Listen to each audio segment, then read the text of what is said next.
शिर्डी विधानसभेत भाजप नेते डॉक्टर राजेंद्र पिपाडा यांनी बंडखोरी करीत विखे पाटलांच्या विरोधात अपक्ष उमेदवारी अर्ज दाखल केलाय। बैलगाडीतून तहसील कार्यालय गाठत पिपाडा यांनी आपला आणि आपल्या पत्नी ममता पिपाडा यांचा उमेदवारी अर्ज दाखल केला आहे। सजवलेल्या बैलगाडीमध्ये शेतकरी दाम्पत्याच्या समवेत येऊन पिपाडांनी आपले नामांकन दाखल केले। भाजपच्या निष्ठावंतांना तिकीट मिळावं अशी माझी मागणी होती, मात्र शिर्डीमध्ये परिवारवाद सुरू असल्याची टीका करताना विखे पाटलांच्या दहशत आणि गुंडगिरीच्या विरोधात माझा लढा सुरू असून त्याला वाचा फोडण्यासाठी मी निवडणूक लढवित असल्याचं पिपाडांनी माध्यमांशी बोलताना सांगितलं। शासकीय यंत्रणेचा गैरवापर करून सत्तेचा गैरवापर झाल्यानं या प्रवृत्तीच्या विरोधात मी असल्याचं सांगत शिर्डीमध्ये दहशत असताना संगमनेरात दहशत असल्याचं सांगताय, या तर चोराच्या उलट्या बोंबा असल्याची टीका पिपाडा यांनी केली। मी कधीही कुणाला घाबरलो नाही आणि घाबरणार देखील नाही असं म्हणतानाच त्यांची गुंडगिरीची गाडून टाकण्याची भाषा कदापि मान्य नसल्याचं पिपाडा यांनी सांगितलं। भाजप नेते आपल्याला म्हणलं जातं, आपण आज बंड करत उमेदवारी अर्ज दाखल करत आहात। मी अगोदर यापूर्वी भारतीय जनता पक्षाच्या निष्ठावंत कार्यकर्त्यांना उमेदवारी मिळावी म्हणून मी माझी मागणी केली होती, परंतु दुर्दैवाने हा जो परिवारवाद चालू आहे शिर्डी मतदारसंघामध्ये, त्या परिवारवादाला आमचा त्या ठिकाणी विरोध आहे। एकाच घरात तुम्ही किती पदं देणार? खासदारकीचं तिकीटही तुम्ही एकाच घरात दिलं, आमदारकीचं तिकीटही त्यांना, मेवण्यांना महानंदा त्या ठिकाणी दिली जाते, आईला जिल्हा परिषदेचं अध्यक्षपद दिलं जातं। म्हणजे हा जो परिवारवाद आहे, भारतीय जनता पक्षाच्या वरिष्ठ नेत्यांमध्ये तशी पूर्वी चर्चा केली जायची की एका घरात तिकीट न देता सर्वसामान्य माणसं जे आहेत, रस्त्यावरचे लढणारे कार्यकर्ते, त्यांना त्या ठिकाणी तिकीटं मिळाली पाहिजे अशी धारणा भारतीय जनता पक्षाच्या निष्ठावंत कार्यकर्त्यांची आहे।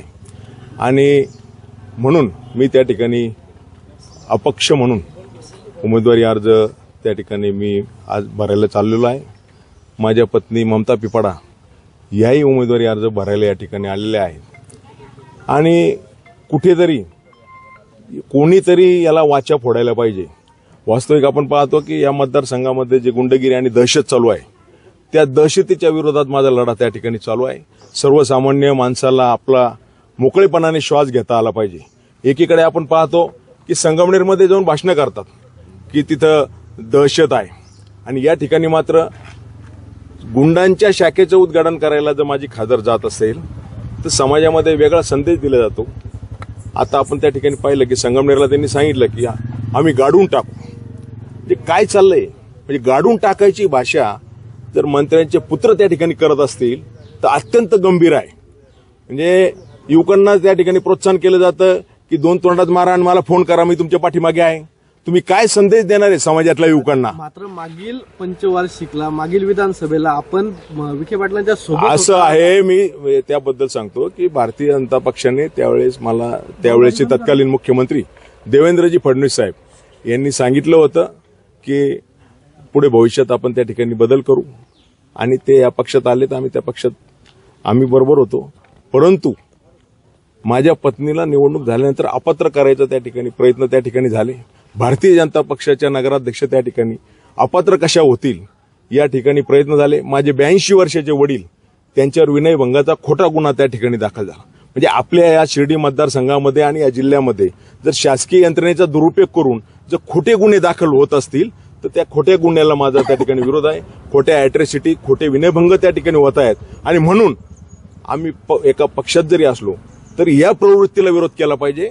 आणि या मतदारसंघामध्ये जे आपल्या विरोधात जे बोलले तर त्यांच्यावर हल्ले केले जातात, त्यांचे हातपाय तोडले जातात, त्यामुळे अशा प्रवृत्तीच्या विरोधात आम्ही आहोत। आपण बंडखोरी करत आज उमेदवारी अर्ज दाखल करत आहात। अपक्ष उमेदवारी आपला अर्ज आहे। मागील काही दिवसांपासून आपण महाविकास आघाडीच्या नेत्यांच्या मंचावर देखील होतात, नेमकं आपण आता महाविकास आघाडीत जाणार? असं आहे की तो बँकेचा कार्यक्रम होता आणि सहकारातल्या कार्यक्रमाला जाणं, सर्व पक्ष त्या ठिकाणी कार्यक्रम असतात। सहकारातल्या कार्यक्रमाला आपण पाहतो, कारखान्याच्या निवडणुका असो किंवा वेगळ्या त्या ठिकाणी सहकार्यातले कार्यक्रम असो, सगळ्या पक्षाचे लोक मतभेद बाजूला ठेवून त्या ठिकाणी जातात। त्यामुळे मी त्या कार्यक्रमाला त्या ठिकाणी गेलो। मात्र मागे आपण शरद पवारांची देखील भेट घेतली। असं आहे की वर्तमानपत्रात किंवा वेगवेगळ्या याच्यात ते बातम्या येत असतात। मी जर भूमिका जाहीर केली असती, मग जर ज्या पद्धतीने आपण विवेक कोल्हे भाजपमध्ये आहे, भाजपच्या वरिष्ठ नेत्यांनी त्यांची मनधरणी केलेली यशस्वी झालेली असं बोललं जात आहे. तुमच्याशी कोणी भाजप वरिष्ठ नेत्यांनी संपर्क केला की या संदर्भामध्ये? असं आहे, माझी भूमिका यापूर्वी भारतीय जनता पक्षाच्या वरिष्ठ नेत्यांना सांगितलेली आहे की शिर्डी मतदारसंघामध्ये जी दहशत चालू आहे त्या दहशतीच्या विरोधात आपण काहीतरी विचार केला पाहिजे. आणि आपण त्या ठिकाणी पाहतो की कुणालाही आपल्या विरोधात जर कोणी बोललं, आपल्या विरोधात जर कोणी आवाज उठवला, त्याच्यावर लगेच खोटे गुन्हे, त्याला अटक करण्याचा प्रयत्न त्या ठिकाणी होतो. या प्रवृत्तीला विरोध आहे माझा. निवडणुका येतील आणि जातील, परंतु ही जी दहशत शिर्डी मतदारसंघामध्ये चालू आहे आणि तिकडे संगमनेरला जाऊन सांगतात की तिकडे दहशत आहे, म्हणजे चोराच्या उलट्या बॉम्ब आहे. म्हणजे त्यांना जे लागू होतंय ते मात्र तेच बोलतायत तिथे. म्हणून मी यापूर्वीच सांगितलं की त्यांना चांगल्या डॉक्टरची गरज आहे. कारण तुम्ही ज्या पद्धतीने भाषा वापरतायत की त्या ठिकाणी घराणेशाही आहे, राजा का बेटा राजा नाही हो सकता, म्हणजे राजपुत्र जाऊन तिकडे काय बोलतायत, तर त्यांनी विचार केला पाहिजे. आपण काय बोलतोय याचं भान ठेवलं पाहिजे. आणि सगळ्यात महत्वाचं, गाडून टाकायची जी भाषा आहे गुंडगिरीची, ती मला अजिबात मान्य नाही. मी माझ्या आयुष्यात गुंडगिरीच्या विरोधात पूर्वीपासून लढा देतोय, यापुढे सुद्धा लढा त्या ठिकाणी देत राहील. मी कधीही घाबरलेलो नाही. माझं धोरण एवढंच आहे, सर्वसामान्य माणसाला त्याचं म्हणणं मांडता आलं पाहिजे, त्याची भूमिका मांडता आली पाहिजे. ही भूमिका आमची आहे. जर तुम्ही कोणी भूमिका मांडली तर त्याचे हातपाय तुमच्या गावामध्ये तोडताल, काय संदेश देणार तुम्ही? फार गंभीर आहे हा विषय. म्हणजे शिर्डी मतदारसंघात नेमकं काय चालू आहे आणि तुम्ही परत बाहेर जाऊन लोकांना त्या ठिकाणी ज्ञान पाजळाल की इकडे दहशत आहे. अरे बाबा, दहशत करणारे तुम्ही आहात. लोकांचे हातपाय तुटले त्या ठिकाणी, ऑन रेकॉर्ड आहे, तुमच्या गावात तुटले. मात्र जेव्हा पंचवार्षिक निवडणुका, विधानसभेच्या निवडणुका येतात तेव्हाच विरोधक जागे होतात असल्याचा आरोप देखील असं आहे. मी 24 घंटे, मी 1990 पासून काम करतो सामाजिक आणि राजकीय क्षेत्रामध्ये. मी पूर्ण वेळ सर्वसामान्यांच्या सेवेत त्या ठिकाणी असतो. मला कोणी रात्री 1 वाजता असतो, 2 वाजता असतो, फोन केलं तरी आम्ही त्याला मदत करायची आमची भूमिका असतो. आम्ही निवडणुकीपुरते नाही. काही ठराविक लोक आता 2-3 महिने झाले बाहेर फिरायला लागलेले. आम्ही कोरोनासारख्या काळात आमच्या त्या ठिकाणी कुठलाही विचार न करता, आमच्या जीवाचा विचार न करता आम्ही बाहेर पडलो. तो घराघरातून पेशंट त्या ठिकाणी बाहेर काढले. डॉक्टर आपल्या दारी मोहीम आम्ही राबवल्या. त्यामुळे आम्ही निवडणुकीपुरते नाही, मी असेल, माझी पत्नी ममता पिपाडा असेल, अहोरात्र 24 तास लोकांच्या सेवेत त्या ठिकाणी आहोत. आपल्यावर कारवाई होईल का? कारण आपण आता अपक्ष अर्ज भरताय, बंडखोरी करताय. असं आहे की सगळ्या गोष्टीचा विचार करूनच मी हा निर्णय घेतलेला आहे.